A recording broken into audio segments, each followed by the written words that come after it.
Good evening. This is Saraf from Majumdar News. After 15 months of intense conflict, a ceasefire between Israel and Hamas has officially begun, marking a potential turning point in the long-standing hostilities. The truce, which faced initial delays, is now in effect, bringing cautious optimism to the region. Reporter: the ceasefire was scheduled to commence at 8:30 a.m. local time today, but experienced a nearly 3-hour delay due to Hamas postponing the release of a list of hostages. This postponement led Israel to continue military operations until the names were provided.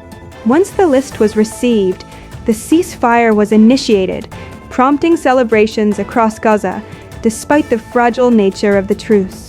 The key components of this ceasefire agreement: the agreement outlines several critical steps.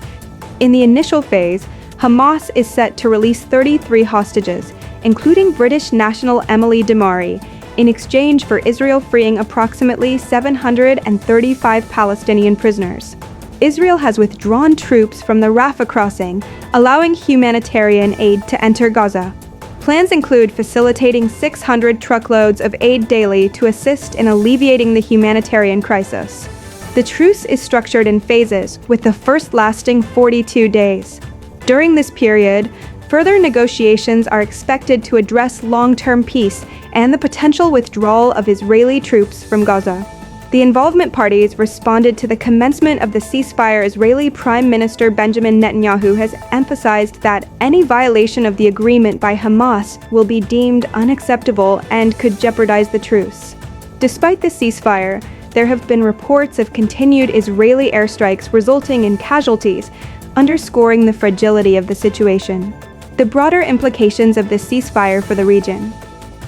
The ceasefire offers a glimmer of hope for ending the prolonged conflict, which has resulted in over 46,000 Palestinian deaths and significant infrastructure damage in Gaza.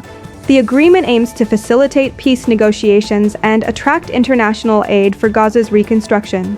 However, the situation remains delicate, and the success of the ceasefire will depend on the commitment of both parties to uphold the terms and work towards a sustainable resolution. Thank you for the comprehensive update. We'll continue to monitor developments in the region as the ceasefire progresses.